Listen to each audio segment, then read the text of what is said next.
rising slowly over the hills. Everywhere is gold and sunlight, but still, most nights its hotels are crowded. There are days where dark clouds are shrouded. They don't smile and they never will. Only vultures get to fill. Empty promises is what they hear. No running water from year to year. Hearts that no one desire. That if there is a Messiah, someday he hear their whispered prayer. Covered on with care and scanty. 10 people in a one-bedroom shanty. Forced to sell on the pavement. No vacancy, no employment. Cattle fire cracker from gunshots. Blood just flow when things get hot.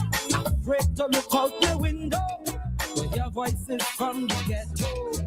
Crying, crying, crying, Lord, Lord, crying, crying. Voices from the ghetto. Crying, crying, crying, Lord, Lord, crying. Voices from the ghetto. Help us, Father. Lord.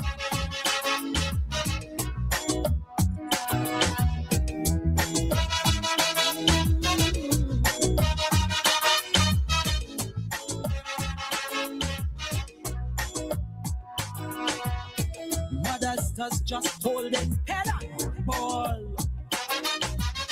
And them woman stronger than a wall. A big pusher eyeing she daughter. Son in jail for manslaughter. Too bad for him, be a name bad boys. No bail, that's the black man's choice. Like Shadow say, cover, take it, hell. She little girl child belly start to swell. Some say life is a cycle, but us draw she no circle. Where will it all end? Don't tell. Outside the siren keep howling, inside your belly will rolling. Police raid very often, Simpson measuring a coffin. One night in bed you're sleeping, next night there's a wave that you're keeping. So you're praying to win the lotto, not to hear voices from the ghetto. Crying, crying, crying, crying, crying, crying. Voices from the ghetto. Crying, Lord, crying, crying. Voices from the ghetto.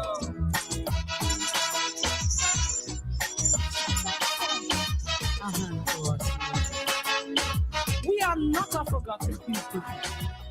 Yo. Good evening, St. Vincent and the Grenadines. My name is Jomo Thomas. The program you're about to listen to is called Voices. This is a Voices program from March 30th, 2026. As is normal, we have a very important program lined up for you tonight. We are expected to be joined by Professor Dr. Justin Robinson. Dr. Robinson is the Pro Vice Chancellor of the Five Island campus at the University of the West Indies, based in Antigua. The doctor has agreed to grace our airways this evening. He graciously decided to cut short something that he was doing. So he's now trying to make his way home. He may join us in about 10 minutes. As is the practice, I would read my column for last week. And then if the doctor is not with us, I would probably have a short discussion on that column and then proceed. If we are still waiting, I would read a column that he wrote on the crisis in Cuba. But let me not get ahead of myself. I would now read my column. It's called The Gravest Crime Against Humanity. The United Nations General Assembly adopted an important resolution on Wednesday, March 25th, 2026, recognizing the transatlantic slave trade and slavery as the gravest crime against humanity, and called for reparations. While the world body did not quantify the claim, it urged United Nations members to consider apologizing for the slave trade, contributing to a reparations fund, and returning historical artifacts stolen from the African continent. Advocates hope that this will pave the way for healing, justice, and sustainable development in countries that were occupied by the former colonial enslavers. The vote represents a major step forward for those seeking reparations for the hideous crime committed against Africans and the resulting underdevelopment that continues to plague the African continent and New World countries like ours in the Caribbean. The resolution, pioneered by Ghana and supported by 123 member states, signals growing support for the cause of reparations. Today, we come together in solemn solidarity to affirm truth and pursue a route to healing and reparative justice, said Ghana's President John Dramani Mahama, speaking ahead of the vote on behalf of the 54-member African group, the largest regional bloc at the United Nations. The resolution was opposed by the usual suspects, the United States and Israel. Argentina's reactionary milieu administration joined the governments in Washington and Tel Aviv. 52 countries abstained, including the United Kingdom and the European Union member states.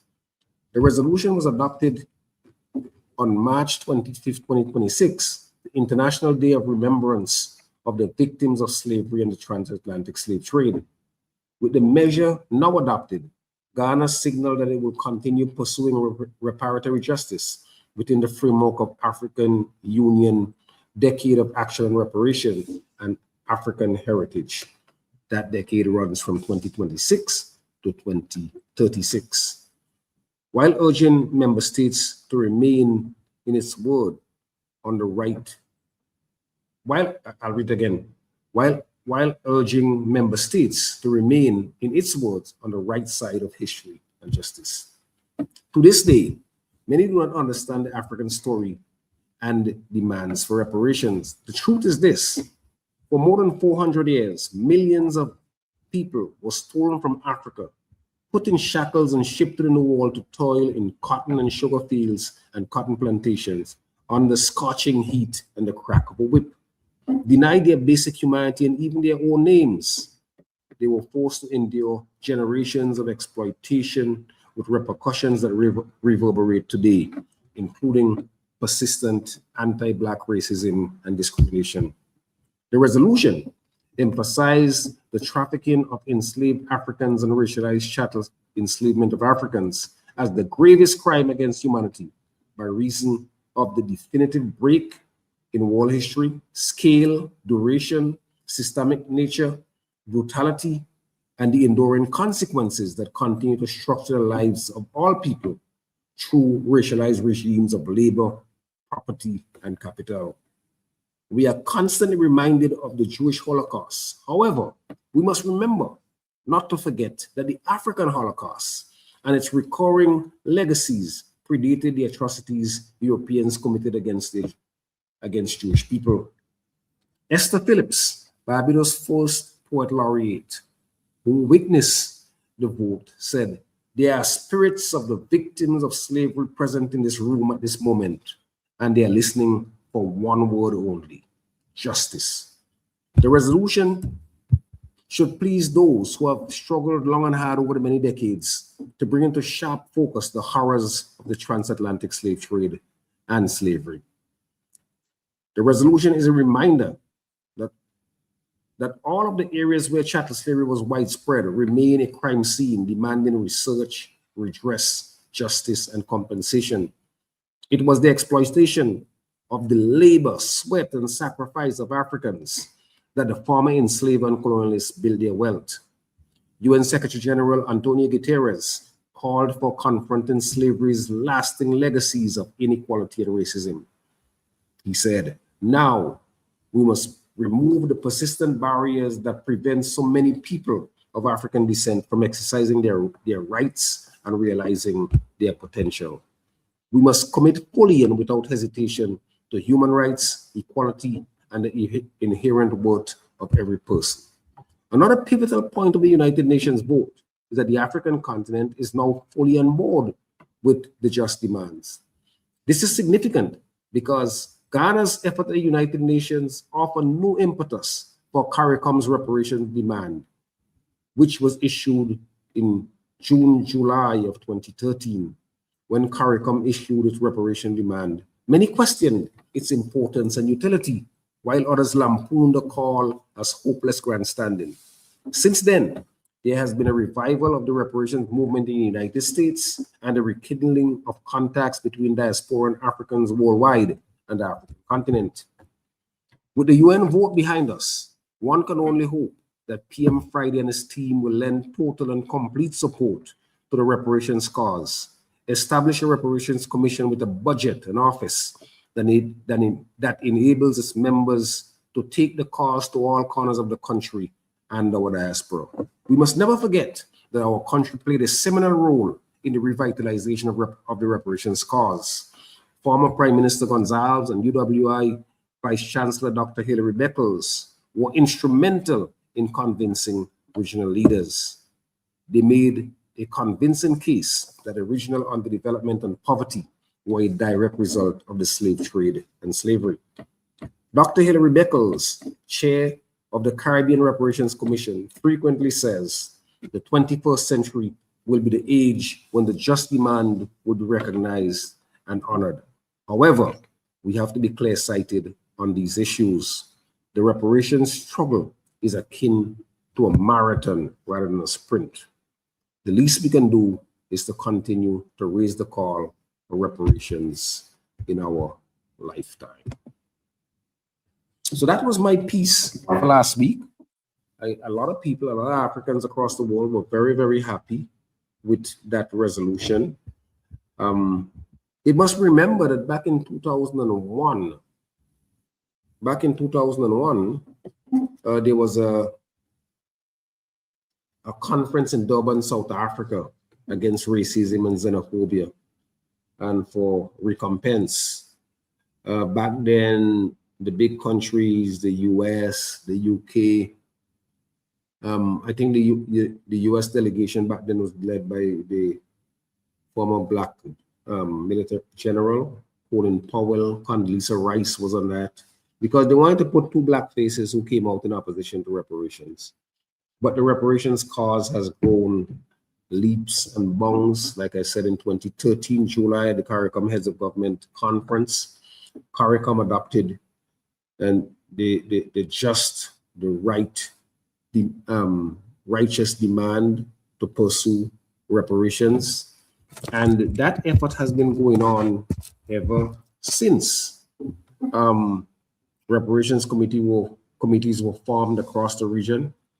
There has been a tremendous pushback from the United States, from the UK, other countries in the European Union, former slave enslavers and colonialists. They pushed back. We saw it on March 25th at the UN. The US, Israel, Argentina voted no. The UK, England, France, Portugal, the Netherlands, major slaving states, they abstained, which was essentially a no vote. But I think that step by step, we are making progress. We should continue to demand reparations in our lifetime. I think that's a significant development. Those of us who understand that our history, African history, predominantly Caribbean societies that are predominantly peopled by people like us, people who look like us, people of African descent, would know that African people made an outstanding contribution, not only to world civilization, but to the industrialization of the global north. English cities like London, Liverpool, Manchester, they were all built up. They were all major slave towns. They were built up by the sweat, the labor of African peoples.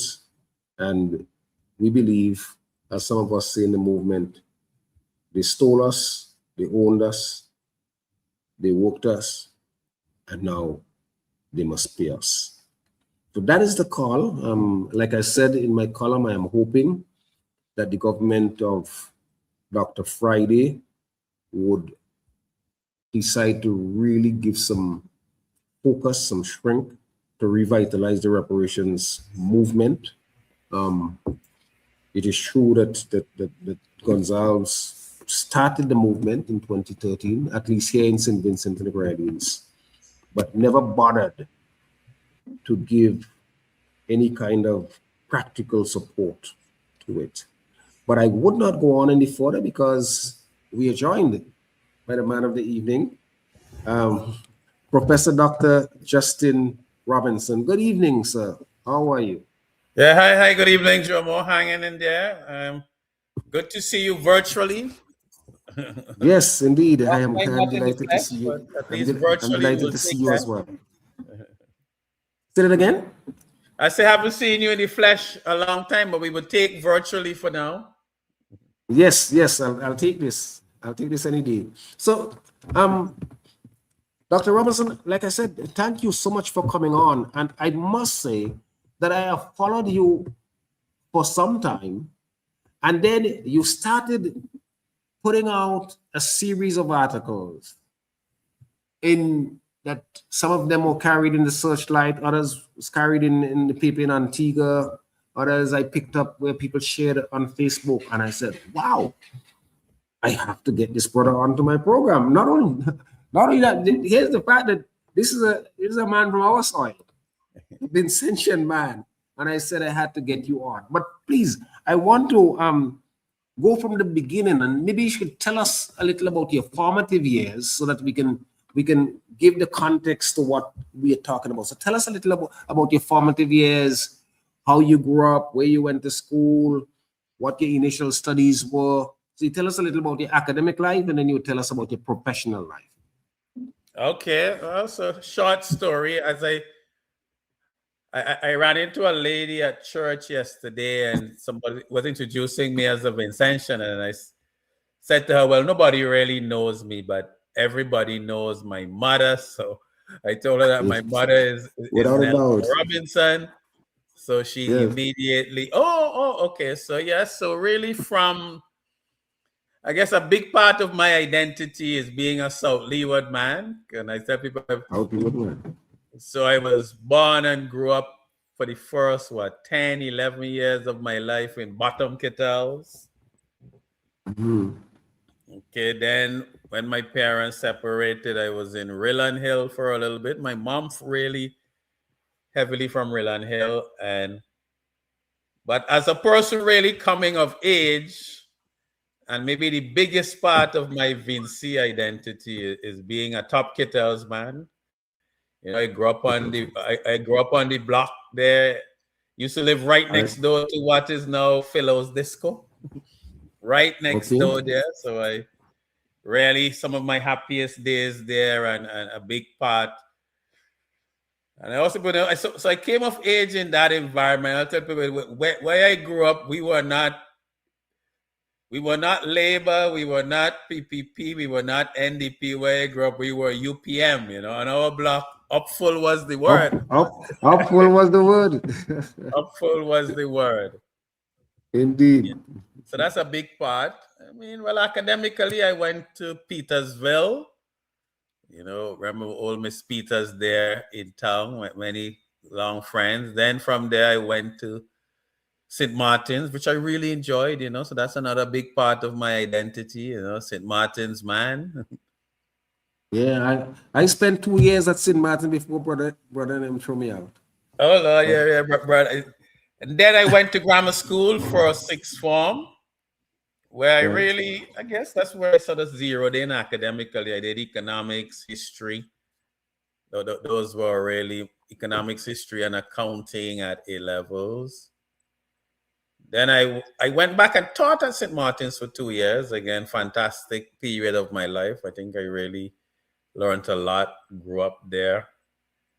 Then to UWI Cave Hill, a degree in management studies. And then graduate school, and maybe I went in a very different direction from my undergrad, where in my master's, I went to Florida International and I did finance and econometrics, really sort of going more the econ side. And then for my doctorate, University of Manchester in England, where I focus a lot on economic and financial history. Mhm. And then I was at Cave Hill campus for a long time. That was part of my career, faculty member there. Then I was at regional headquarters, Jamaica, really as a pro-vice chancellor for undergrad studies. And now in Antigua and Barbuda, principal of the UWI Five Islands campus. So that's kind of it. Married, Yes, indeed. with two lovely daughters. They take after their mother, so that's good. So they're two pretty girls. They look like their mother. Well, I looked at some pictures. I think I'm seeing some Robinson features in there. So at least they have, for sure, they have some chromosomes from you. But yeah, so tell us a little about growing up when you were at St. Martin's, because there are a lot of questions now about what our young people are doing. Did you anticipate the kind of dislocation that we are seeing now based on when you were going to school? Did you get the feeling, or I'm not even sure if you do now, that there's that breakdown that so many people clamor and talk about? No, certainly. I mean, I grew up in a very different St. Vincent and the Grenadines than now, and I think that's true. I mean, even Barbados, where I've spent a lot of my life, it's a very, very different Barbados from when I went there as a student in '87 and spent a lot of time there. So we've had a lot of modernization, if you want to call it that. There's a lot of increase materially, but I think coming with that, certainly, it's just a very different world, I mean, when I grew up, so I think going to St. Martin's, we could count the number of people in our area who had a car. I mean, every day, all of us went up on the block there. We caught the van. Everybody interacted, and so it was a very communal thing. People looked out for each other. As young kids started to go school in town, as we used to call it, those of us who were in town already would take care of them. So it was a very familiar kind of environment, very family, friends. I mean, I would think I grew up where the whole village was like one family. So that's sort of the identity I grew up with. I mean, we would come home from school as kids. My mother used to do classes at technical college, and I was sort of worried about locking the door or anything like that. Violence was largely maybe domestic. People have a dispute, so it certainly is a different world where I think families have become a lot more nuclear. People have a car, they're much more indoors, and clearly there is a sort of level of gun violence. I mean, it was always interesting, I mean, when I grew up, we used to come off the van by what used to be Web Shop and then walk up to St. Martin's, and you sort of walking through Paul's lot. I was supposed to be the bad area when I was growing up. Yes. But what do you think about it? Was it really bad? Everybody walked past there, Nelson Block, was a vibrant place. You know, we used to. Yeah, I mean, I spent a lot of time in there because UPM had the office there. Yeah, exactly. You know, you In go by. that building where Dr. Slater has his office now, Dr. Slater and his wife, and right across from Binlick. We used to spend a lot of time there Yeah, in no, you go by with Tire and UPM. get your food there. You know, I mean, Right. Marlon, Mutt. You go by Mutt Shop. And drinking Mobby. I mean, even in grammar school, you know, me and Graham Ballers used to find our way in Paul's lot to play some pool and things. So, you know, it was yeah, so very different world from now. And I mean, I guess I would like to think that I grew up on a very, what we used to call a very conscious block. You know, we used to be on that block. I remember guys like the late Santana and others. Well, you know, we used to talk a lot. There was a lot of politics, a lot of world affairs. You know, very interesting. You didn't have access to cable TV and thing in those days, but there was still just a lot of awareness, world affairs, politics. You know, we used to look forward on a Friday. We used to have all these different newspapers come out, all the party organs, and there would be a lot of discussion and debate. And in a way, the very first article I wrote in that series came out of that. You know, when the US started that military buildup outside Venezuela, I was struck that a lot of very bright students just didn't have a context for understanding this. They didn't grow up with the sense of a Cold War, East versus West, and you have proxies. And I remember, I think it was the very first article I wouldn't see when a student asked me, but what has Venezuela done to the US? They just couldn't understand. Right. I read that one. When the And student, it's the like, grad well, student you asked. know, they don't have to do anything. They're just a pawn in the game, etc., etc., and part of that. So, yeah, you know, so I think people now grew up in they grew up in a very different world. They didn't have that sense of East-West rivalry. We sort of grew up, I mean, in a sense, they grew up in that unipolar moment, as people call it, where there was a dominant country. They've seen the rise of China. Don't quite know what to make of that many people. So I think that sense of a world view and where your nation stands in there, again, in that period of time, a lot of that may have been lost because of the era they grew up in. And I think many people are now Right. confronting a different worldview and having to reshape their view of the world, where they would have a very benign view of the US and other places. Right. So if you grew up in a period where upful was the word, you would also remember when former British Prime Minister, and I'm going to raise this now in the context of what you just presented to us, when former British Prime Minister Margaret Thatcher said, "There's no such thing as community." Yep. I'm sure you remember Oh yes. that comment.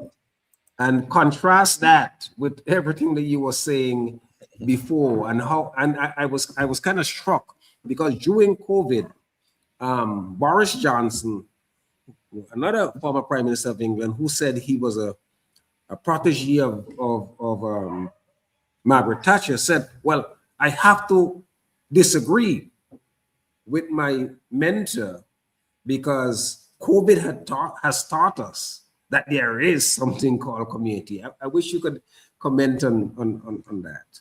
Yes. Yeah. So I mean, certainly, I mean, when Maggie Thatcher made that speech, I mean, it was just such an alien comment, particularly for someone like me coming from a very tight-knit community. Like, what could this possibly mean? I mean, human beings are social animals, you know. Indeed.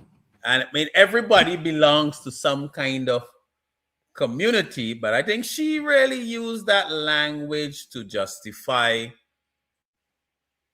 her whole agenda of privatization, and it's all about the individual, trying to promote a version of rugged individualism. And to some extent, maybe some of the issues we are confronting is that sense of community has been eroded over time. And many persons now live their lives maybe in smaller and smaller communities where families are now very nuclear. And I guess technology has maybe enabled that. There's a book, can't remember the author's name, he calls it Bowling Alone. And it's a book he wrote about the erosion of social capital. So it's a book by Robert Putnam. It's called Bowling Alone. And he was using that as the analogy that bowling alleys across the United States are largely empty. And those used to be spaces where a lot of people gathered. A lot of people congregate. Yes. And then the notion that social capital has eroded, that persons are just less likely to belong to any organization, to any association, to volunteer, and so on. And some people argue that there's some technologies that seem to be behind that. You have car ownership, which means people travel, move at their own space. So your neighbor is not necessarily people who live next to you, because you can drive, your neighbors are your friends you can drive to. The rise of television, YouTube, and now the cell phone or those devices. Some people feel that those things have combined to reduce the sense of community. But again, COVID shows us the impact of that kind of isolation, and maybe a factor in some of the dysfunctional behaviors that we all see manifesting itself in particular in really unbelievable levels of crime, particularly among Black males. Just to go back on your academic journey, you did a first degree in management studies, and then you told us that you did finance and econometrics. Was that an easy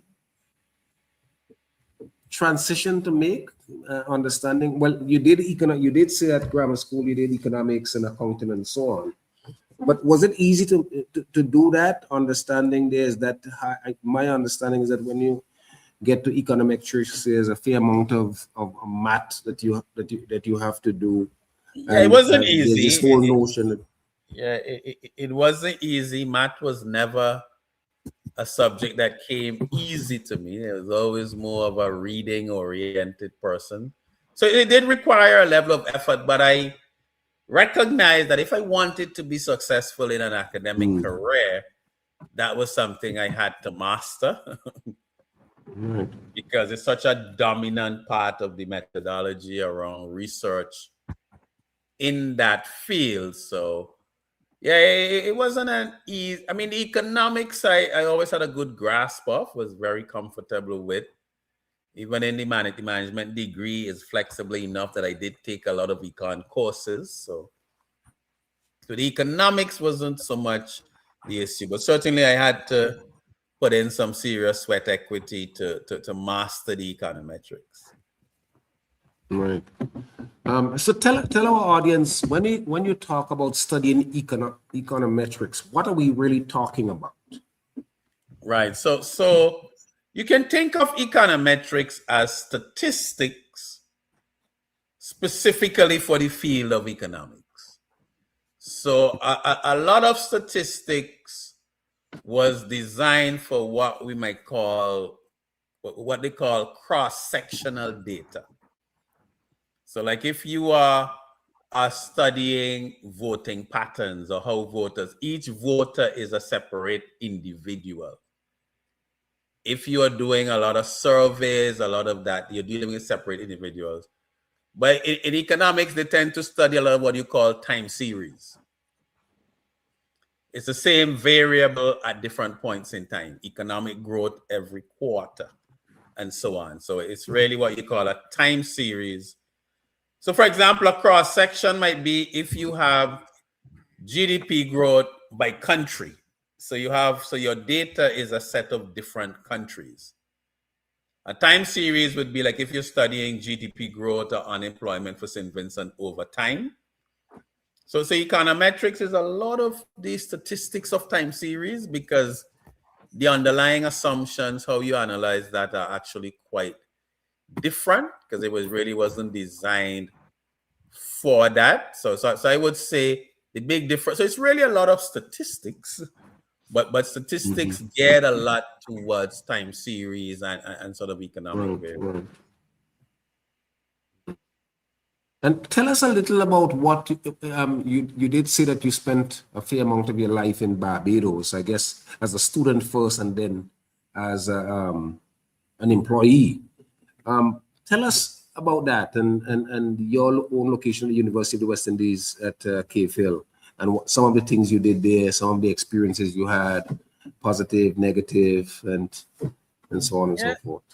Yeah, well, I would say my experiences in Barbados were extremely positive. I really don't have anything to complain about. Some people say maybe because my maternal grandfather was a Barbadian, so maybe. I mean, so when I went there was family. I have an aunt who had married and lived there. Yeah, so I really came back. Well, I was in Barbados from '97.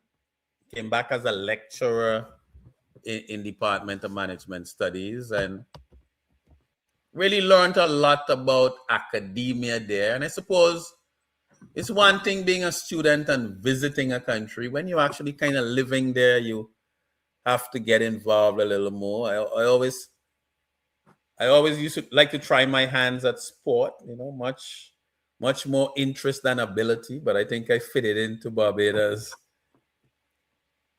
playing football with people and around the community and Paradise Beach playing a lot of beach tennis. So I really got to interact with a fairly broad cross section of Barbadians and then learning academia. I think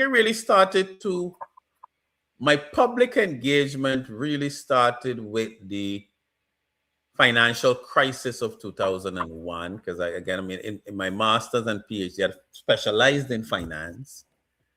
And when you had that global financial crisis, when you had a crisis in 2001 around, it wasn't the big global one, but you had Enron and you had a lot of those companies fail. What I realized was a lot of people in Barbados in the society didn't really understand what was going on.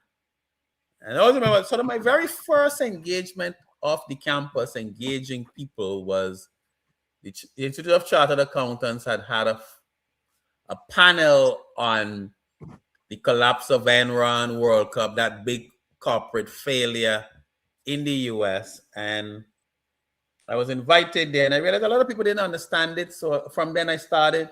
For a long time, I spent time, that was my engagement, trying to explain the intricacies of finance. And that again stepped up in the 2008 financial crisis, the big global financial crisis. Again, I realized a lot of people just didn't really understand how these things could collapse just like that. And so again, I had a lot of engagement in and around that particular issue. So maybe beginning from about 2000, that financial crisis, I sort of began engaging the public, being on panel discussions, as well as putting pieces in the newspaper or really commenting. So that continued quite a bit. I think that really stepped up a lot again in the 2008 financial crisis. I was good friends with late Barbados. I had a good relationship with two Barbados prime ministers, which kind of got me a little closer to public finance. So Owen Arthur used to be a colleague at UWI before. He was a part-time lecturer at Cave Hill campus. I was a full-time lecturer when I came back. the courses that I was given to teach, he had been teaching some of them, so you always say I got him fired. And but then he continued to teach some other stuff, and so he used to share my office whenever he was on campus. So when he became prime minister, he would engage us from time to time on different aspects of public finance. So I learned a lot of public finance, public policy from him, and got a chance to engage with him and shape some aspects, because again, he didn't necessarily know that much about finance in terms of financial markets, how they work, and so on. And we had some engagement. And I was also good friends with David Thompson, because I mean, when he became prime minister, he actually asked me to serve as a director on the Central Bank of Barbados and deputy chair of the social NIS. So again, those I got very much into some public affairs there, and that has continued in a lot of ways. And I still see that as an important part of my public engagement. I've sort of continued doing that. I used to serve on the Fiscal Responsibility Authority for St. Vincent. I currently serve on it for Antigua. Also engage in some credit ratings with the CARICRIS, the Regional Credit Rating Agency. So I kind of enjoy that public engagement aspect of public policy. Right. And I guess within the university, I guess I took a slow route, but I worked over time. I think in 2006, 2007, I became the head of management studies. I think that was my first major admin role within the UWI. Then 2012, I became dean of the Faculty of Social Sciences and did that for 8 years. So did 2 terms of that as dean of the faculty. Then I was asked to run the Scafield School of Business, which is a private company within UE. Then from there, I went to a regional role, Pro Vice Chancellor for Undergraduate Studies, which is really the entity that does quality assurance for all of UWE's undergraduate programs. I wanted to take you back. You talked about your interests in let's just call it crisis financing, yes, 2001, 2008, Enron in 2001, and then the big one, as they call it, in 2008. Do you see, when you look now, do you see any similarities with what was occurring in 2001, what occurred in 2008? And if you do, are there any things that you can tell our audience to look for this to see if things may explode again? Because people like Marx and them talks about the boom and bust in economics. Yeah, there are often some similarities. I would say similarities. I think one of the big similarities between 2001, 2008, I would say, is the failure of gatekeepers.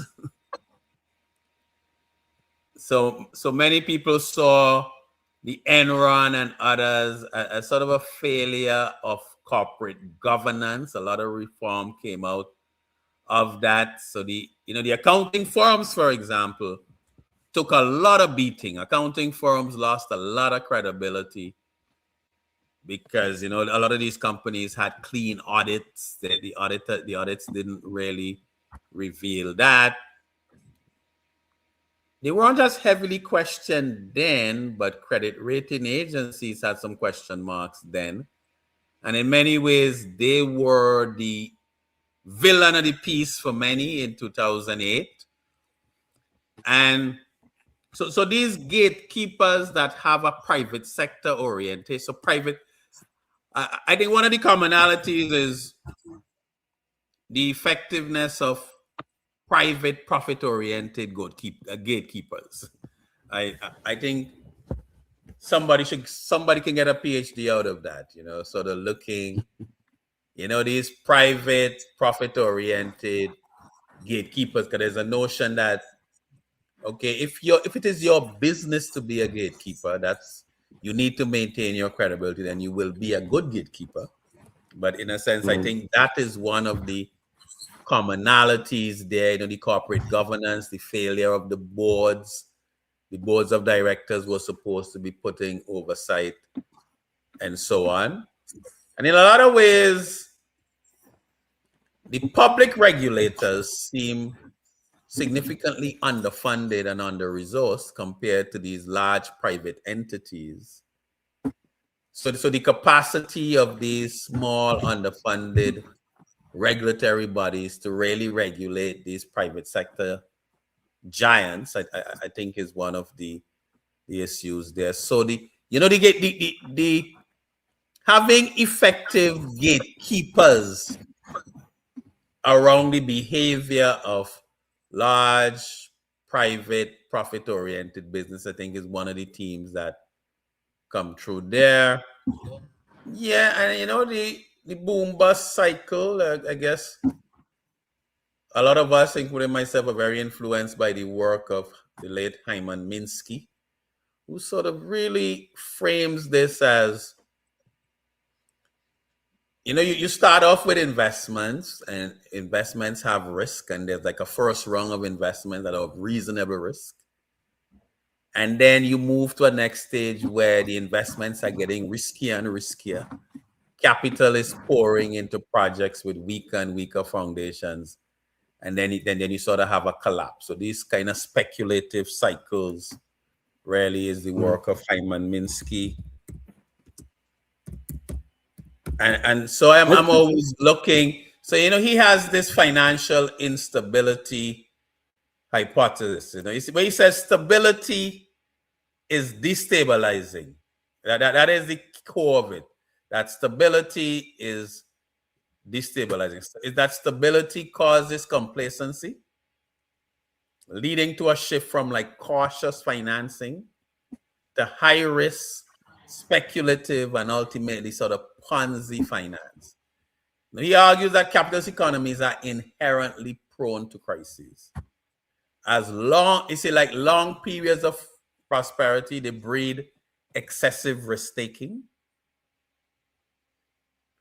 transforming stable systems into unstable ones. I always look at the level of borrowing. That's a big factor for me. When you see a big buildups in government debt, corporate debt, even household debt, I think these are often indicators that you could be looking at. Do you see?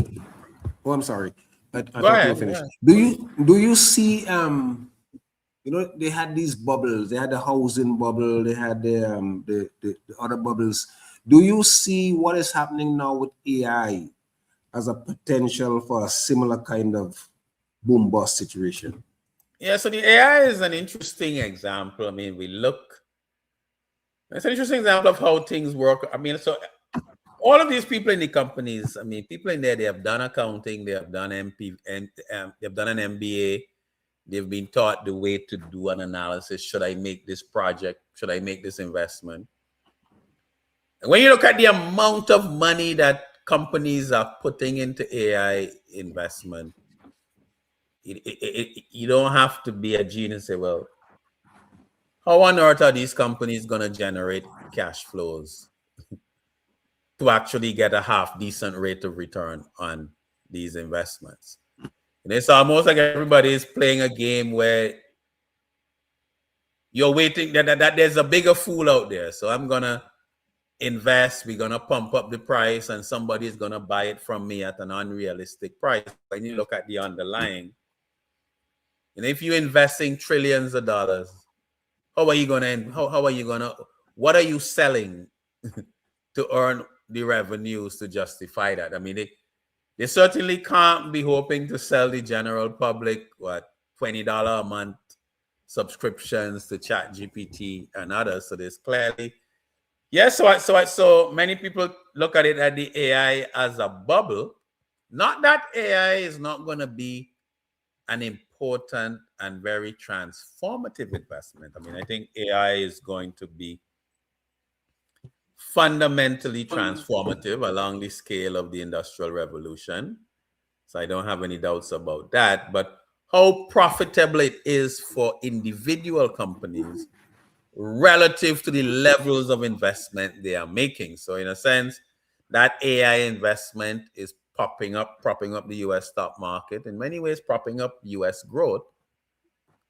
But when you sort of follow the cash, and if I invest $1 trillion and I want to make back my trillion plus 10%, where are these revenues going to come from? How a company is going to earn? You know, it was like the dot-com boom. You know, everybody were looking at these dot-com companies and you're saying, okay,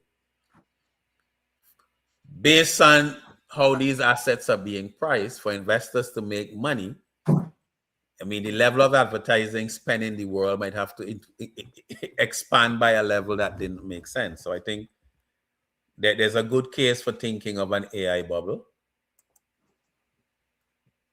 From a public policy standpoint, when you look across the region, are there things that give you cause for concern?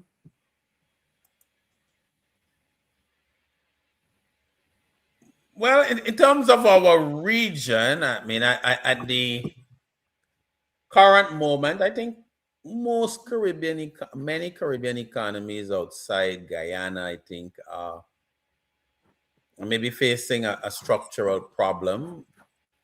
So if you look at, let's take the Eastern Caribbean, to some extent, Barbados, you have economies driven largely by tourism.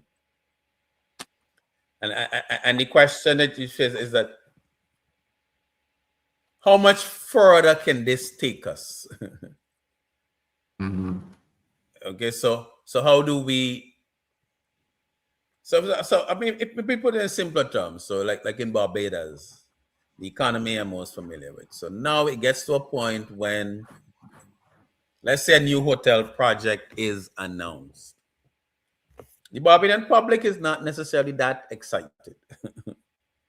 And why are they not? Now, the project is going to be good for the overall economy to some extent if you measure it by GDP, etc. But people recognize that 90% or more of the jobs are like maybe 1,200 US a month jobs. Now, in Barbados of today, that is no longer a life-changing job.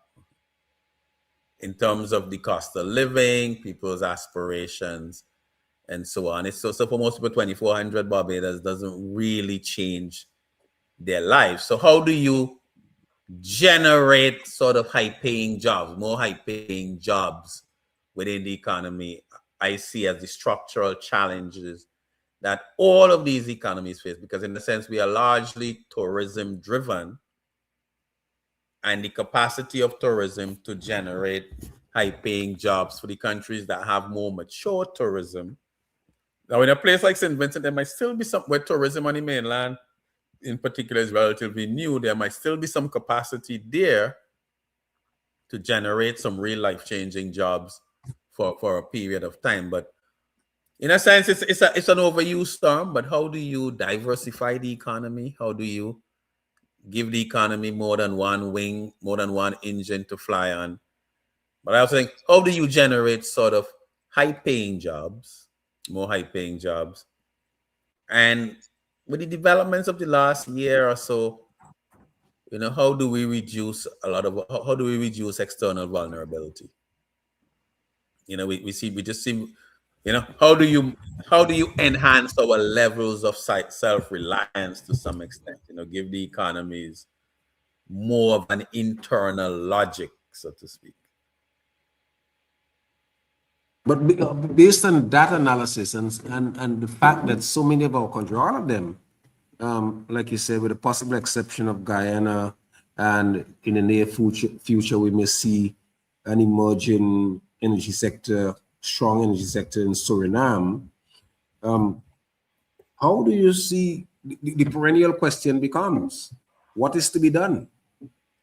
Right. So what I would like to see is I would like to see the tourism share of GDP decline, not because we have less tourism, but because we are building out new sectors. Okay, so I would like to see the tourism and hospitality share of GDP decline, but again, not because we're doing less tourism, but because we are building out more sectors, agriculture, cultural industries.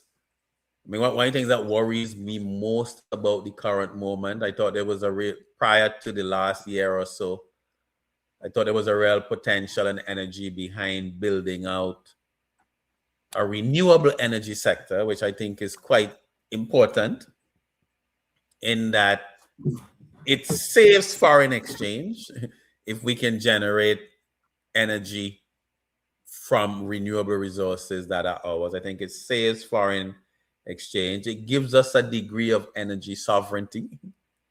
So it reduces our external vulnerability. And and the build out and maintenance of that renewable energy sector, I think has the potential to generate a whole new set of jobs, some blue hat jobs, building, maintaining, engineering capacity. So it's really how you build out these other sectors. Is there a capacity for us to develop programmers, coders, software engineers who can do stuff that they can sell to the rest of the world from being based right in St. Vincent? So I think that's the real challenge, building out these other sectors to create more high-paying jobs for people, more opportunities, and to reduce the external vulnerability of the economies. It's not an easy thing, and I don't pretend to have any It's easy not at all. answers. I wanted to ask, the whole concept of foreign direct investment and the idea that you have to give so much and in many respects to get so little. I had a conversation with a friend of mine the other day, just like you said, your student wanted to know, well, what did Venezuela do? The friend, young mentee, still just entered the community college, says, why would a rich person want tax concessions? In other words, why would somebody want to invest 200, 500 million US dollars and say, I want 15, 20 years tax concession and so on and so forth? How do we properly explain that to people to make them, all of us want, most of us maybe, want foreign direct investment, but at what cost? Yeah, so I mean, so things like that, I tend not to have a blanket view. Right. I think you have to look at these things case by case. Right. What are you trying to achieve? What are you trying to get out of this? And what makes this attractive? So I think for me, those things are the devil in the details. I think I can agree with people that in a lot of these, sometimes we seem to give away too much. Yes. And whether we do enough to sort of domesticate some of the activities eventually. And I'm sort of hoping that in this moment when we are very worried about global affairs, that one of the things that might come out of it is an opportunity for what I call, what it was Oenata's favorite phrase, policy space, space Policy. policy space. Policy space. Because for a long time, in the last 25, 30 years, it was one game, in a lot of ways, it was one game in town to some extent, the sort of neoliberal model.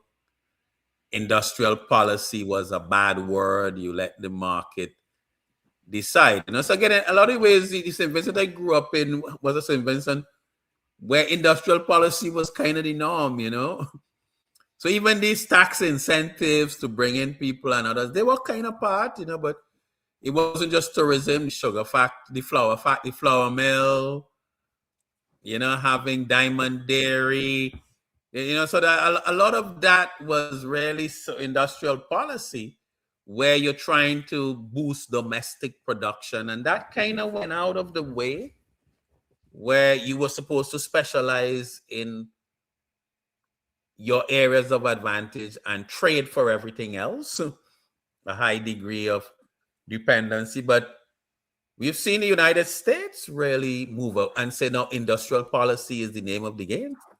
That's really what you could argue it started under Biden. The Inflation Reduction Act, if you look at it, is a big act of industrial policy, trying to get domestic production back in the United States. No more about this globalization and producing the most efficient place. I was reading something saying the World Bank is now open to industrial policy. If we look at China, China is the classic example. What China was badly criticized for that. You came into China, there had to be a joint venture partner. They didn't, so a lot of those, they tried to ensure there was knowledge transfer and so on. A lot of those things went out of the way. And as our leaders, policymakers navigate this new environment, do we now have some more policy space that we are no longer locked into this neoliberal box because everybody else is doing it. Everybody else is doing. China was always there. They were criticized for it, but now the US and others are, and it seems like we are some of the last people left in the neoliberal camp when the rest of the world really is moving, have really fled. And I wonder if this is a moment to try to claim that space. And in a way, back to some of the policies of the 70s and 80s, 60s, coming out of the independence era, we're trying to build our own industrial bases, as small and limited as they are. And now those policies had their problems, but I think we should have a lot more technical expertise now. And you know what? One of the things I really learned, and I think one of the big lessons was being a director in the Central Bank of Barbados in 2018 when the Motley administration came in, and as we were navigating that, is we now have a lot of expertise in the region, and we were able, that program that the Motley administration, they were able to really not be dominated by the IMF. They were really able to go into those arrangements and not be like with a begging bowl. And even the international credit rating agencies, that we have a lot of, back in the 70s and 80s, we didn't have a lot of Caribbean people who had worked in IMF, had worked in IDB, who were in credit. Now we have a lot of knowledge and expertise. I mean, think of people like my buddy, James Olivier, young boy from Beckwin, well, not so young anymore, big guy in Wall Street. He knows that in and out. We have a lot of intentions, people like that we can engage this space with a lot more confidence and expertise and really craft policies that suit us, and maybe with having learned the lessons of the 60s, 70s, what may have gone wrong there, but what was good about them as well. And with that new exposure, which we understandably didn't have at that time. Right. But for someone who played a crucial role over the last 20 years in the University of the West Indies, and now heading up the Five Island campus in Antigua, in light of the point that you make about so much of our human resource being located abroad, what do you tell your students? What do you tell your faculty as to how we can keep indigenous talent in our region or find ways to bring it back? Because I remember some years ago, Camilo Gonzalez wrote a piece. I think it was when he was the UN. He says like about 80% of our trained human resource lives abroad. When I'm talking about I'm talking about Caribbean. Yeah. And as much as that from St. Vincent as well. Yes, I guess a lot of my views on that are shaped by my experience. Where one, I guess it is an issue. I don't think I'm not at this point as negative about it as a number of people, because my experience is, even though people are not physically outside the Caribbean, even though they're not physically here, I don't find that they have left. And that diaspora, that skill network, I think is something I actually sometimes feel is a resource we haven't utilized enough. Agreed. And I mean, and like when Bobby just went into that program, the fact that now the now governor Dr. Kevin Greenwich, he had worked in the IMF, he had led programs. Arnold McIntyre and those guys, Delisle Warrell, they were in the belly of the beast, so to speak. And even though they were not here physically, you could reach out to them. They could provide guidance. And I don't think we have tapped. So sometimes I'm not as worried about it. I think the experience is valuable. I don't think a lot of the people leave the region emotionally. That they're still quite attached, and we can tap into that resource. Yes. I've read where some scholars have talked about niche economics, where different countries need to look for this space. In your own experience, in your own training, in your own research, is there a place for niche economics as a driver of any of these small states in our region? Yeah, so I mean, I think that's a very important question. And my own view is that niches are more important for small states. Because of our limited resources, there are only so many things we're going to be able to do well. And no, so I think the niche is important, particularly as your driver of earning foreign exchange. The challenge is, how do you balance that with sufficient breadth? Niches can dry up. Things can happen, so you're not overly exposed. And I often think it's important for us to find ways to plug into what I call global value chains. And we don't need to do the whole thing. So let's take something like crypto. Maybe people in crypto need some space to store their wallets. Within that whole value chain, that might just be the piece that we want to do and do well. And if we can find several niches then where we are plugging ourselves into global value chains, doing one or two things, and in a sense, that's what the offshore sector in some countries really is, where you are one part of companies' global tax planning strategy. Companies, high net worth individuals, they have a tax planning. They're looking for tax efficiency. Can you be sort of one cog in the wheel? So I think the way I think of the niche strategy to minimize your overdependence is, can we find several niches? Clearly, the tourism and hospitality is a sort of natural play for us. That's our bounty from nature.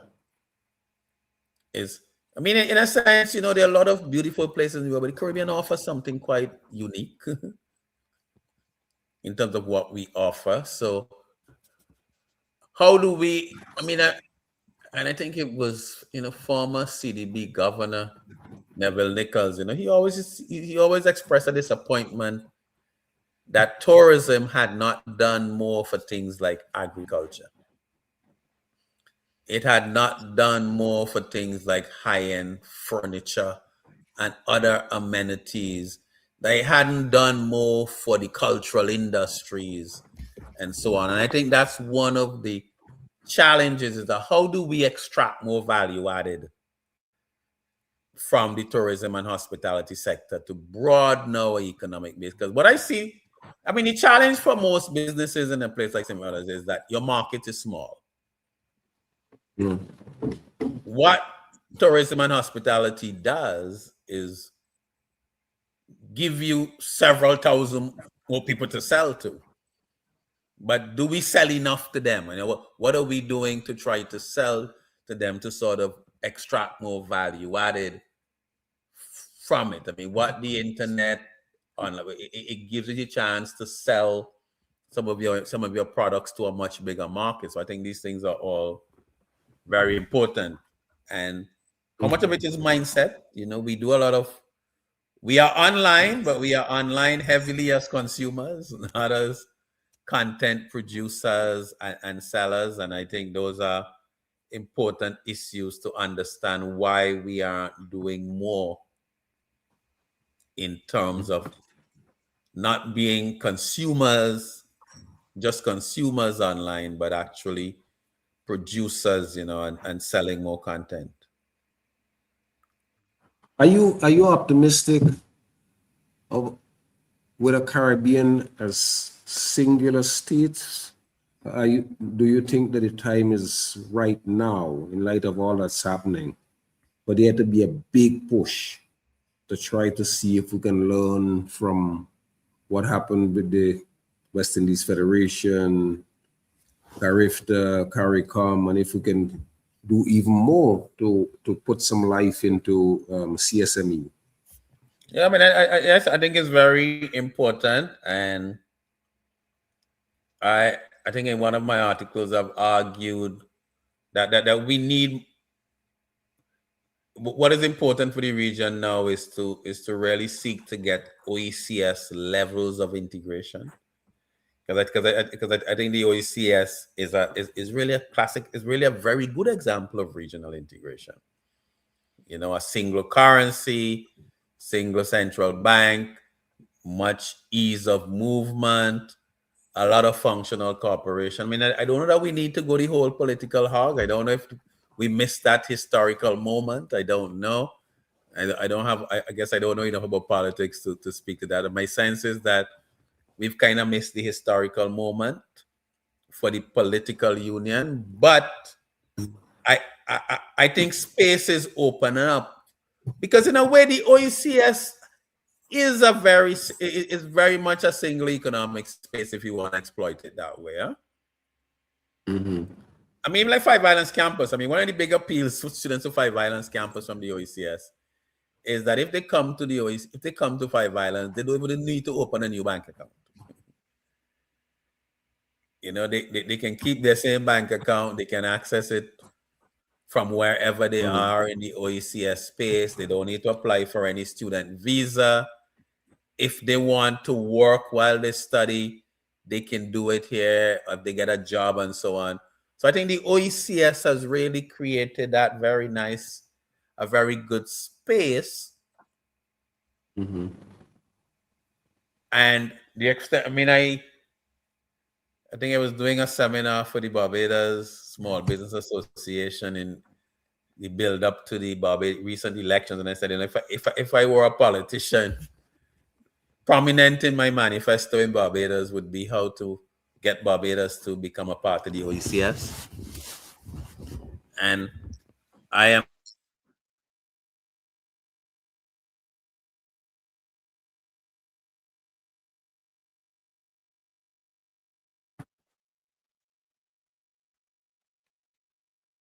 Kamal, I think we lost Dr. Robinson. So maybe we should Jamaica just and Trinidad. are going He's down going back. particular roads. I think it's always interesting. Trinidad is taking a particular stance, but in many ways, Trinidad is maybe one of the biggest economic beneficiaries of CARICOM. That common external tariff. Really, without that common external tariff, I don't know that Trinidad's manufacturing sector can survive. But politically, Trinidad and Jamaica seem to be going in a very different direction. Their willingness to engage with CARICOM is very dependent on which of the political parties is in power. But I think there's real potential for a deeper integration between Barbados and the OECS, and even for the OECS to push even further for its, and I think the ECCB next month is having what I think a very important forum. I think it's very good for a central bank to be taking the lead that it's not just about fiscal management. And I think in a lot of ways, a lot of economic management has been about getting the fiscal right, fiscal stability, which is not the same thing as really creating a prosperous society that people might choose to be here rather than endure it. They don't migrate. And ECCB is really trying to host a forum where they say, how can we double the size of the OECS economy in some time period?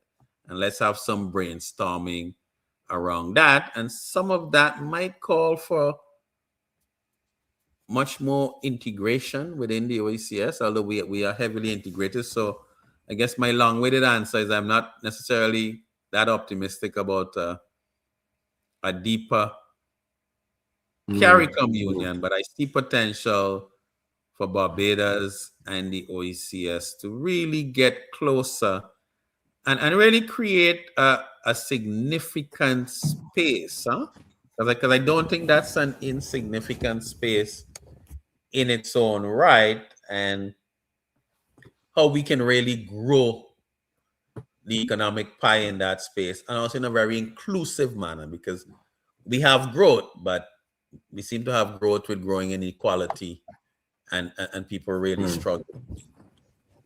Right, I wanted to take you, just for you to tell us a little bit more now of your own work. It's just over a year now since you became the chief at the Five Island campus. How is that going?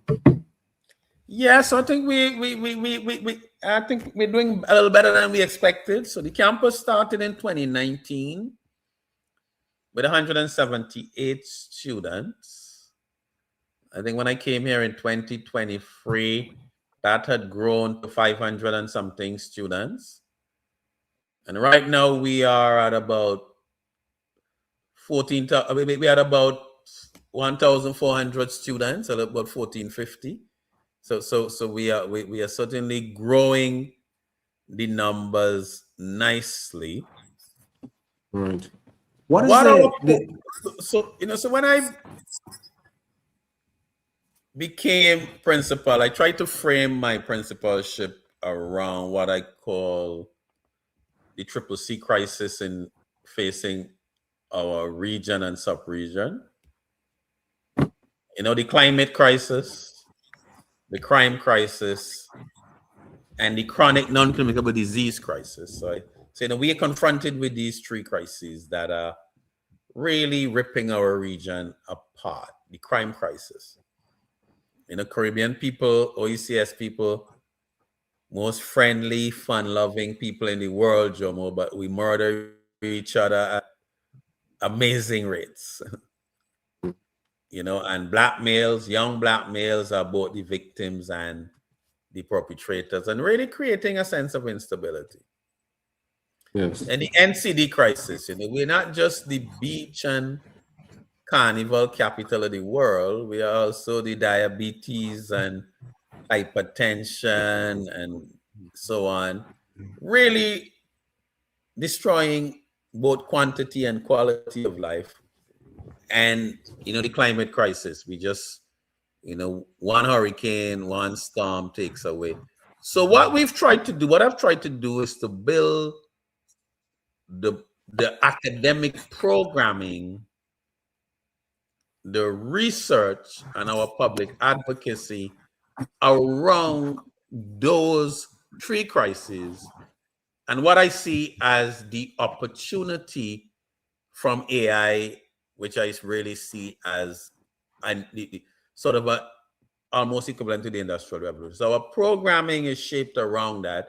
So you have like a healthcare cluster of programs targeting a lot of those NCDs. So at the heart, traditional programs, nursing, pharmacy. We have a master's in public health.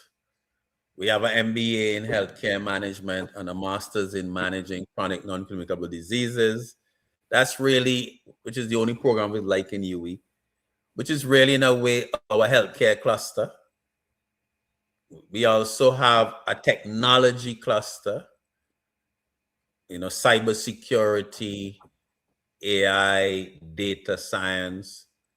Very exciting program that we're starting this August.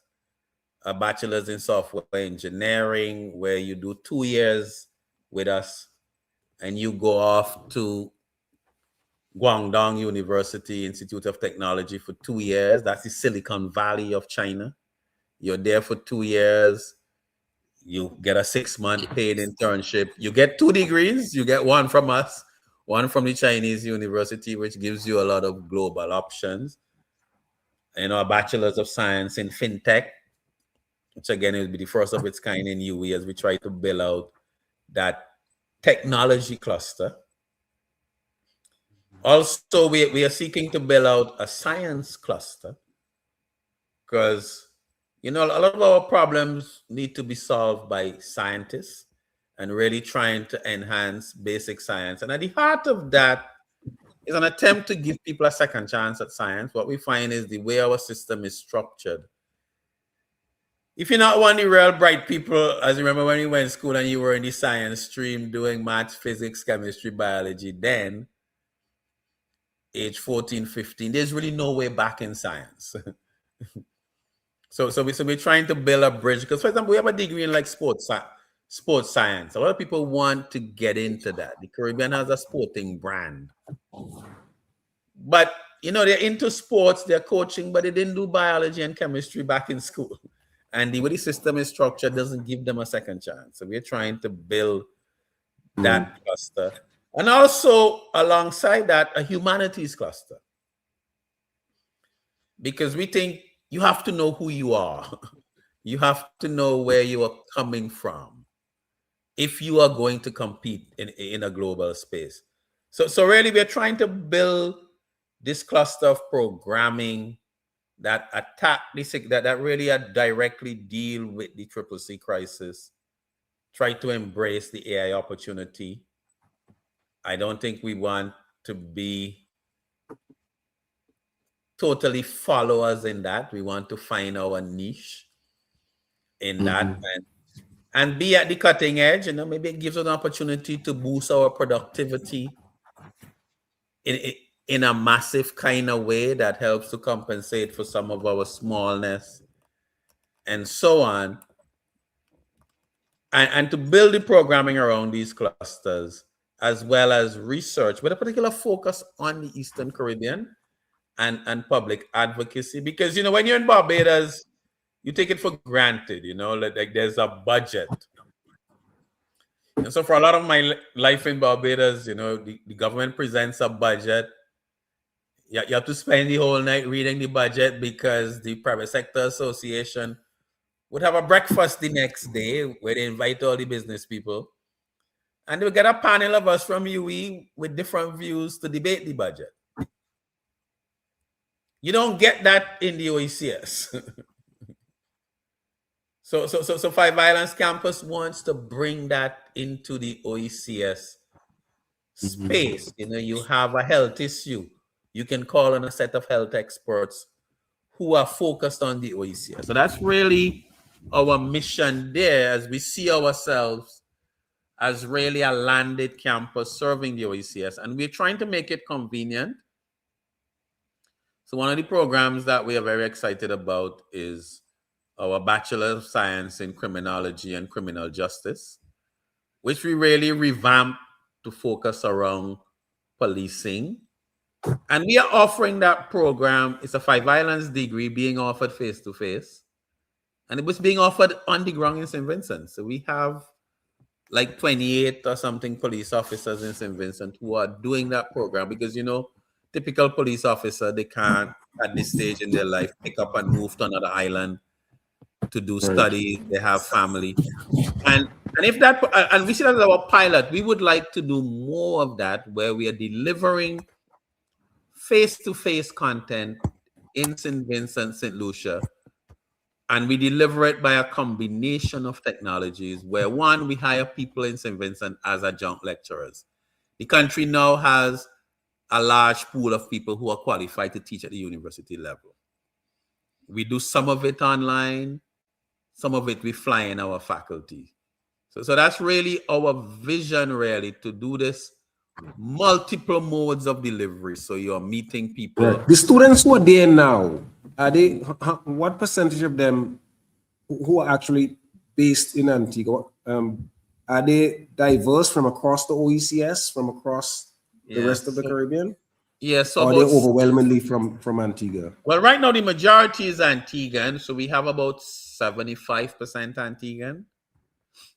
But the other 25, we have a good sized chunk from Jamaica and the OECS who are there. Yes, and yes, about 25% are non-Antiguan. And we are looking really to sort of rapidly grow that number as we try to become that OECS landed campus, the OECS hub. Based in Antigua, you can come there. The government has acquired some financing from the Saudis. They have a 75 million US funding from the Saudi to build out a brand new campus. So I think when that is done in the next 2 years, we will have arguably the most modern of the UE campuses. But we also still recognize that it's still a lot of people can't move. And I sometimes hear the talk about too many degrees, right? I mean, I have a slightly different view because I think one of our development challenges is that we don't have a critical mass of experts in enough areas. So when you look at an area of expertise, you have 1, 2, 3 good people. One of them migrate, one of them die off or something, and you are left with a gap. I think one of our development deficits is the lack of a critical mass, a significant number of experts. And I often say to people, we kind of have to get rid of our elitism. I sort of grew up in a time when that degree was for 1 or 2 really bright people. And I think the society is having a hard time. And while they're giving me the chance to talk about 5 Islands, one of the things that is very important to us, I think, as a new campus, without some of the baggage of the old campuses, is what we call is our lifelong learning unit. Because a lot of people don't necessarily need a degree. You might have a teacher who is already qualified. But in terms of the school and others doing their job better, they need to upskill in data science. How to use data analytics in healthcare or whatever field you are in. That doesn't necessarily need a degree. You need some skills. And how can we provide that training? So that lifelong learning unit is really meant to deliver that. And we are treating that almost just like an academic department to deliver that level of skills, micro-credentials and others. Because not everybody wants a degree. Not everybody needs a degree. And some people have a degree already, but they need some new skills. And maybe we're always very proud of the fact that last year when we had the awards ceremony for the students completing courses in the lifelong learning unit, The top student was a young lady who was, at the time, was in prison. And because the courses are largely online. So I would say the project of Five Islands is going well. There are a lot of people who, for whatever reason, wanted to do a degree, didn't have access before, and the Antiguans are lapping it up.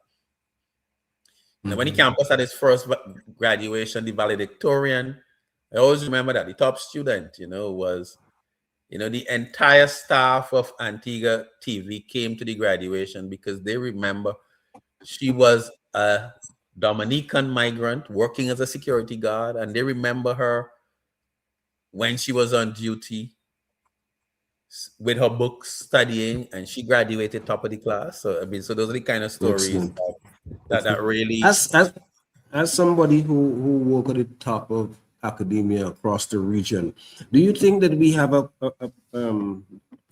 grade inflation, which you find a lot across in other parts of the world? They're talking about grade inflation as a major problem in academia now. Do you find that to be a problem in the Caribbean at UWI? Yeah, that's a good question. That's a good question. We don't think so. we haven't really seen any evidence of that yet. The percentage of students getting like first class has remained relatively steady over the years. We haven't seen an explosion in the first class honors category. And I suspect maybe it's a different philosophy of grading. The idea in the Caribbean is that you start from zero and you earn every mark.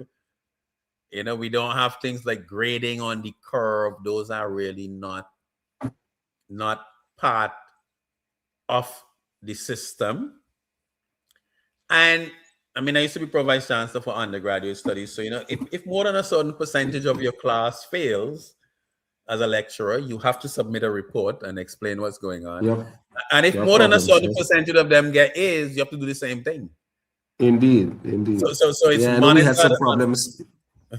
We had some problems here recently where time and time again, the entire class in the nursing school was failing.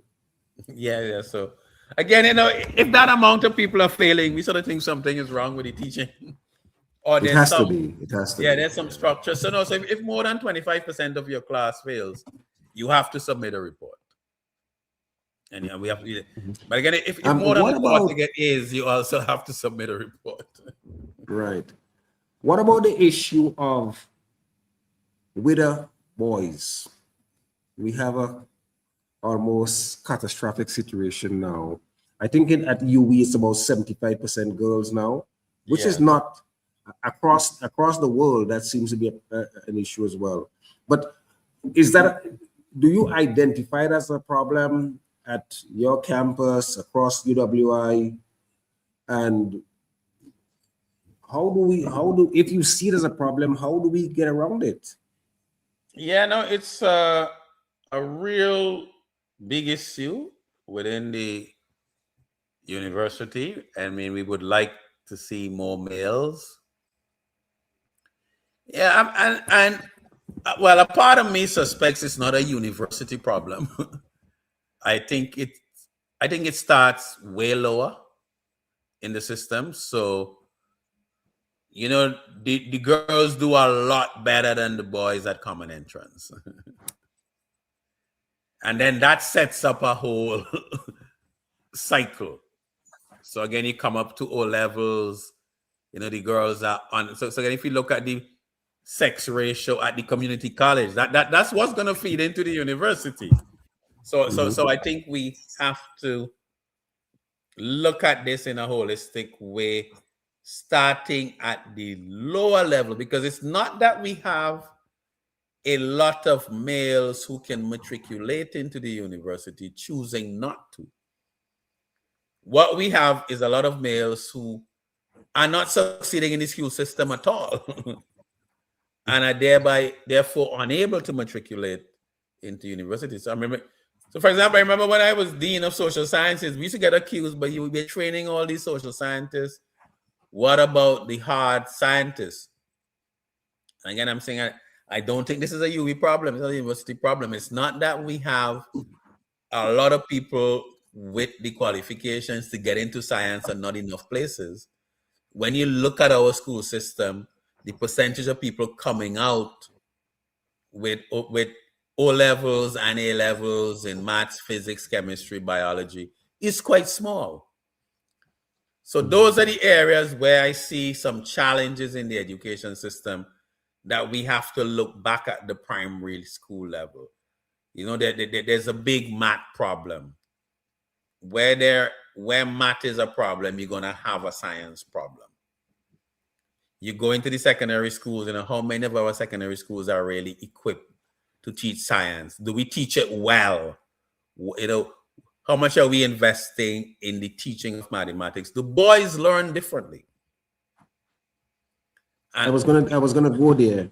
Yes, you know, and are we doing enough to understand that? Right. I'm of the view that girls, by virtue of their socialization, tend to be better prepared for academic performance and excellence. The detail that their mothers want them to go through.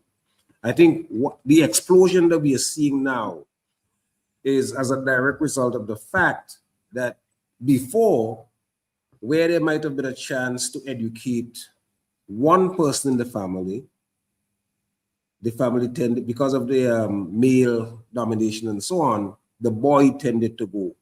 Now that you have more equal opportunity and the girls are getting their chance to go to school and excel, by virtue of the fact of their socialization and their preparation, they're doing really well, and as a result are running away from the field. No, well, that is just...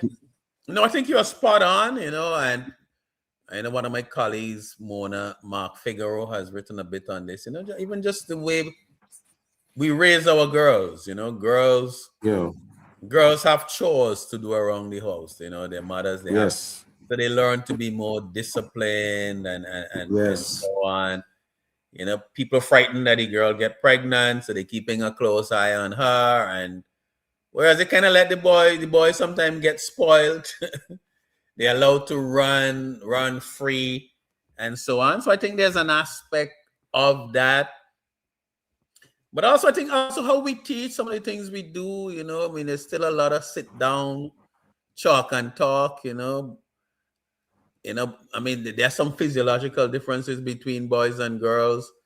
Do we cater sufficiently for that? You know, I mean, you know, there are different learning styles. The boys generally have different learning styles, and do we teach in a way that suits a particular learning style?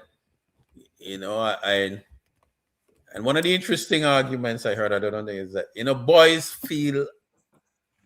are under a lot more pressure to have money in their pockets earlier.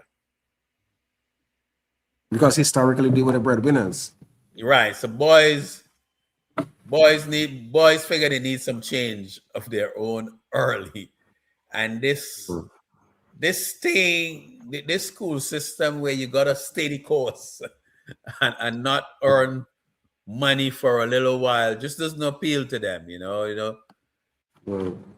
Because, you know, how do we change that though? Time for broke pocket man, you know, broke pocket man who don't have, you know, it don't work. Right. How do we change that? Yeah, so I mean, so I think we need some deliberate policy. I mean, that there's been a lot of, I mean, when I went to school in St. Vincent, we didn't have a lot of trained teachers. We didn't have a lot of teachers with degrees. And so on. Now the system has a lot of that. And I think with some deliberate policy, we could do some more investigation into learning styles for boys. How do teach? I mean, the teaching profession, some argues, become feminized. Is that an issue? How do we intervene? But how do we improve? In a sense, how do we understand why boys are failing? And I want to lump into that. Why so few students are succeeding in science as well? and understanding the problems, and really, because I have a suspicion, it's a hypothesis you might say, that teaching style has something to do with it. The sit down, sit still, chalk and talk might not be as appealing to boys. Boys mature later than girls as well.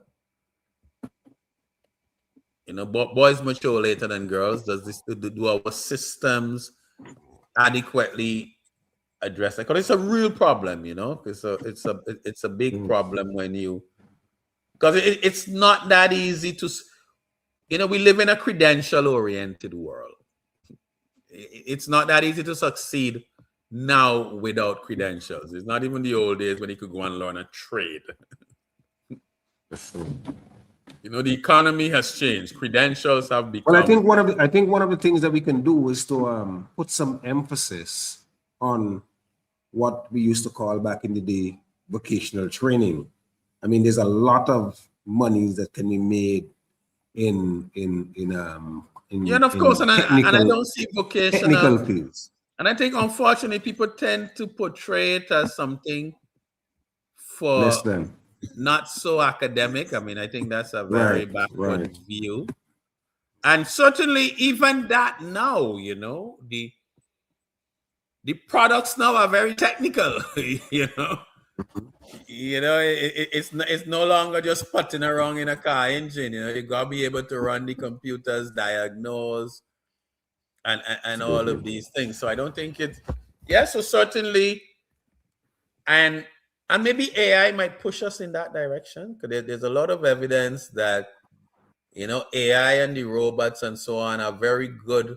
They're much better at doing what I do.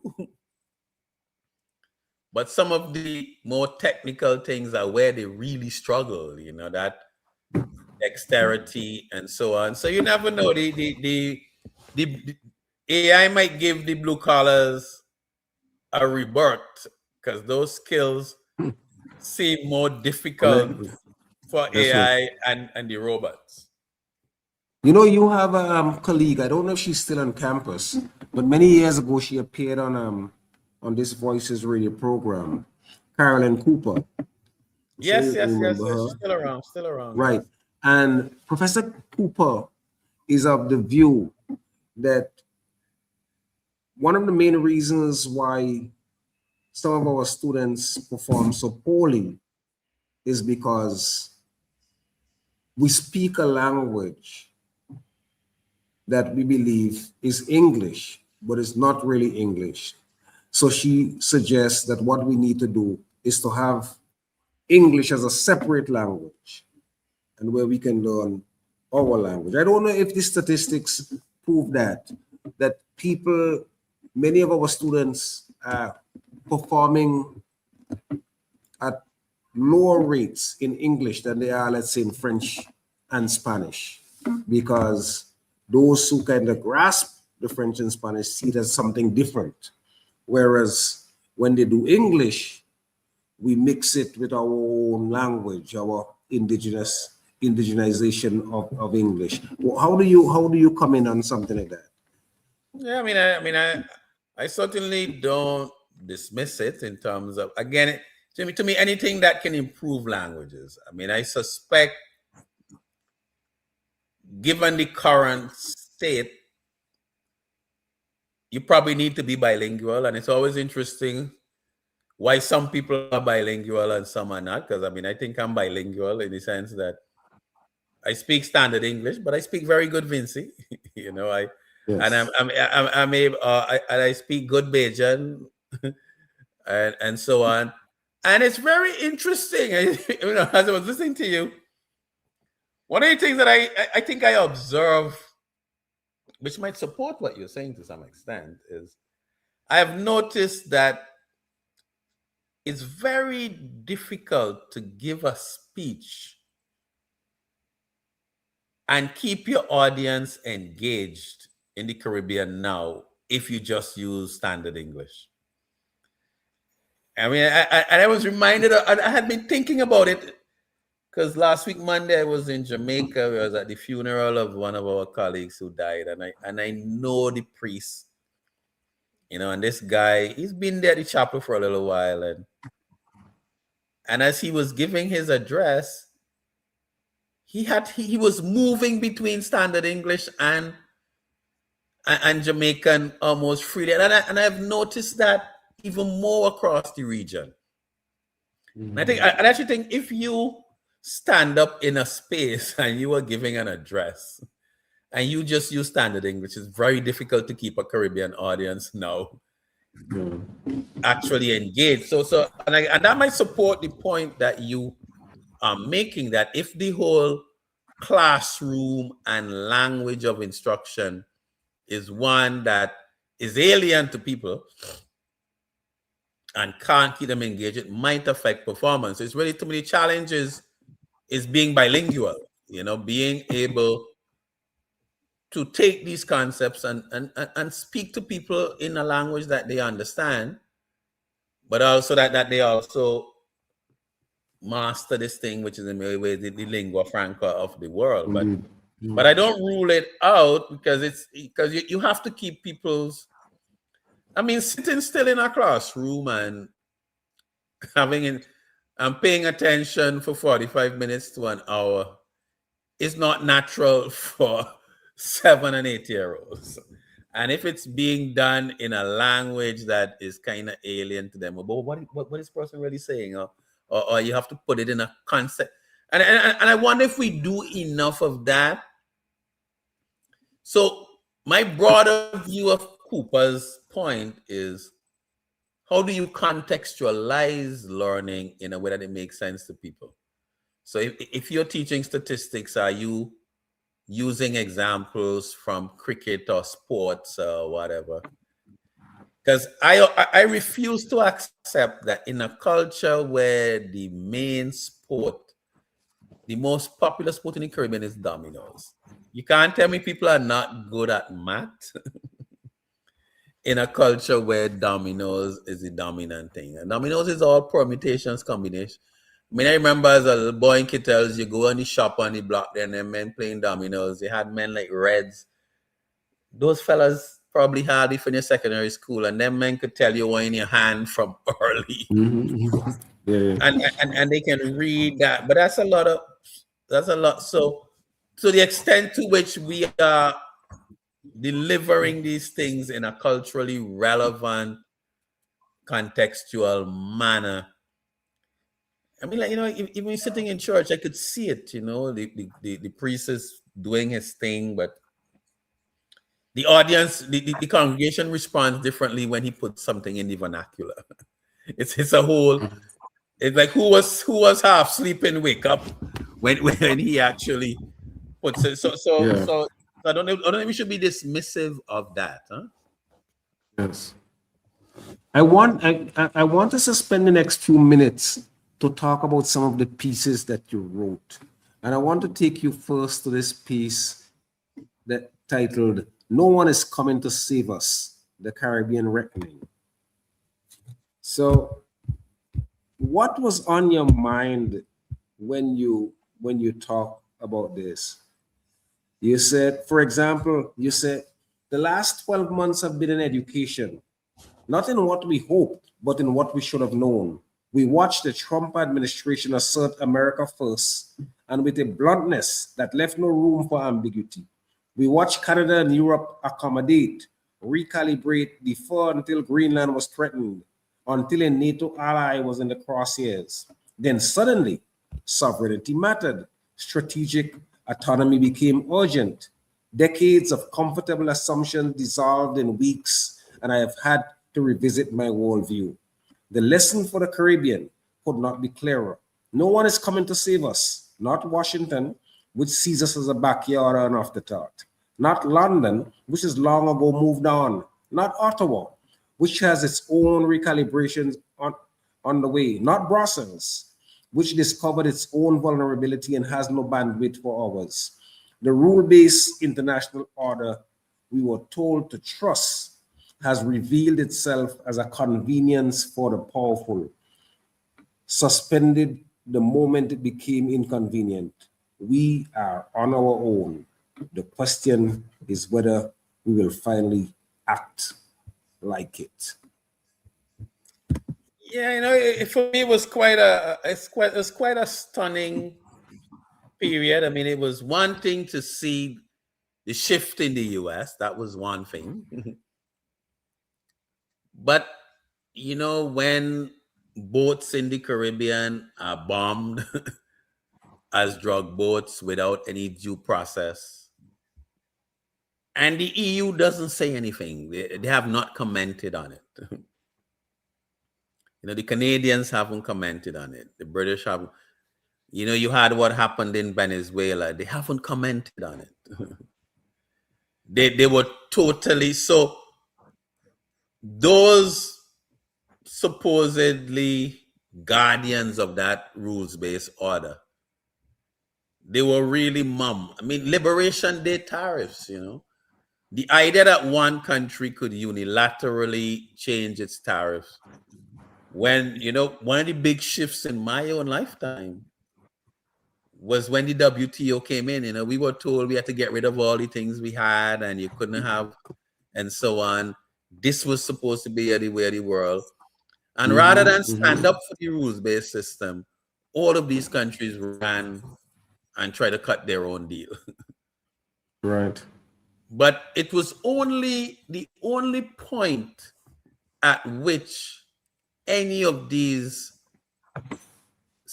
these guardians of the liberal agenda or liberal order, the only point at which they stood up was when Greenland got threatened. Right. Yeah, and for me that was a very revealing moment. I mean, to me the mask came off. You know what? It's something you knew you saw, but the mask. So he said, "Look, nobody's coming to save us." Because when things were happening, people were saying, "Where is China? Where is the EU? Why aren't they doing something? Where is Russia?" And I'm like, it's clear these people are looking at so nobody's coming to save us. They ain't no John Wayne riding in to shoot up the place on our behalf. Absolutely. And what was significant too is that you remember Mark Carney at Davos says, well, the rules-based order was not always applied fully and completely. He was almost Trumpian. Trump says the quiet things out loud. Exactly. And he said it. So, but that was that piece. And then there's this other piece you wrote, A Modern Day Siege, Cuba, the Caribbean, and the Architecture of Coercion. And I want to take you to a particular point you made. You said, what makes this moment particularly alarming is not merely the severity of the pressure, and you're talking about Cuba, but the candor with which its architects describe their intentions. The United States has openly confirmed that a regime change is the objective, with officials stating that the Cuban government should make a deal before it's too late. President Trump has mused publicly about having the honor of taking Cuba, adding with characteristic bluntness, whether I free it, take it, I think I could do anything I want with it. Asked whether a military operation was contemplated, the response was, I can't tell you that. And here's the kicker for me. You said, let us sit with that language for a moment. Taking a sovereign country, doing anything I want with it. This is not the vocabulary of diplomacy. It is not even the vocabulary of the Cold War containment. It is the language of acquisition of property, of possession. It belonged to a tradition that the Caribbean people know intimately because it was once applied to us. Our islands were taken too. Their people and resources treated as things to be disposed of at the pleasure of imperial capitals. That we can hear such language in 2026 and respond with anything less than profound alarm speaks to either the depth of our amnesia or the completeness of our accommodation. Now, this is serious writing. I read that and I said, I have to bring this man back. I said, I have to do everything to get him so that people can hear him. You know, it's also very interesting how sometimes something simple can crystallize your mind. I've been watching the Cuba thing, and I was watching like a documentary. You know, I mean, I kind of have a fascination with ancient history, and the narrator was describing a siege. You know, the siege was the technique. You know, you basically starve the city out until the people. And I was saying, but what's happening in Cuba is a siege. It is. You know, and like. And you know, what is significant about that, you know, Dr. Robinson, is that this is a tried and tested policy. Remember back in 1970 when Salvador Allende became president of Chile, Nixon and Kissinger said, we are going to make this economy scream. Yep. And but they did. And again, you see, that's where that series started for me, the point that you just made there. So, you know, you mentioned the Allende thing, right? People who grew up in our time, we have that frame of reference and a sense of the world. Yes. But even very bright, very people who are very interested in things now, who were say born in 1990, they don't have that sense of the world, you know. They don't have it. They don't. Also, so what I found was so many of my students, they don't have the tools to deal with this environment. They're just like, what the hell is going on? They really don't, and they don't have the tools for this. They've grown up in this sort of delusion of the Caribbean as a zone of peace. You know, you know, once you do the right thing, you get your visa, you go to the US. They don't have that frame, and it must be very difficult for them to understand this world that we are now facing. That is really rolling back generations. And that is why your role as a teacher, as a architect of framing the minds of the next generation is so crucial. Because, you know, Malcolm X did say that of all of the sciences, of all of the social sciences, history is uniquely placed to help us navigate the world. And yes, you know, I always want to thank that lady, my A-level history teacher at grammar school, you know, Ada Johnson. You know, going back to St. Martin's, we had Jackson Farrell. Yes, he taught me there. Yeah, and then there was, I'm not remembering Gloria's last name at St. Martin's that really gave me a strong sense of history. And I was listening to a talk yesterday by my former colleague, Tennyson Joseph. And in a way, whatever field I'm in, my only method really, and Tennyson said it, and I said, you know, this is really, Crystal, my only method is a historical method. I can't deal with any issue. Yes. You know, if we have an inflationary crisis, you know, basically from the influence of those people, Mrs. Johnston, others, you know, okay, what's the history of this? What happened before? What the causes? And so on. So yeah. So for me, with all its limitations or whatever, I always try to understand things through that historical method. Right. We are coming to the end. Are you pessimistic? Are you optimistic? Where we are and where we are going? Yeah. Well, I think I have a duty to be optimistic and to try to shape the future. There's a lot of cause for pessimism, I would say. You know, I recently put out a piece called A Seasoning of Reasonableness. And, you know, the pessimism comes from the willingness of a lot of persons in our space to accept what I call the seasoning of reasonableness. So in almost all of the actions, the perpetrators pick an issue, drug trafficking. Who can be against fighting against the drug traffickers? But then you use that legitimate issue for a set of extreme actions. And I find that too many people can't seem to be able to say, yeah, the issue that you're identifying is worthwhile, but the way you are dealing with it is wrong. And the willingness of many people to acquiesce, in a sense, the might is right is, people accept might is right a lot easier than I thought they would. The colonial mindset,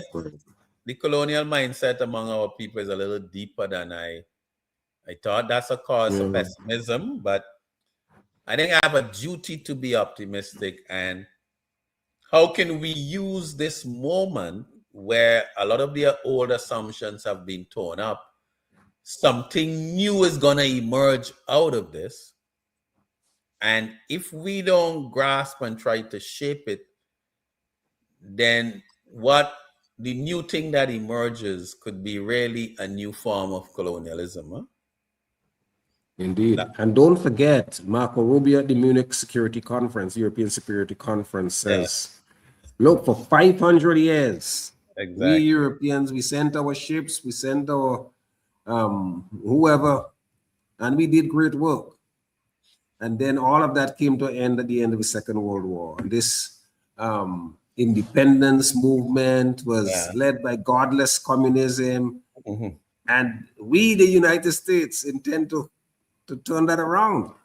And we see what they did across the world. So I'm hopeful that our people will not accept a new colonialism, but there is a lot of cause for pessimism.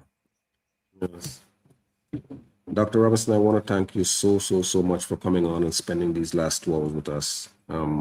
We covered a lot of ground, and I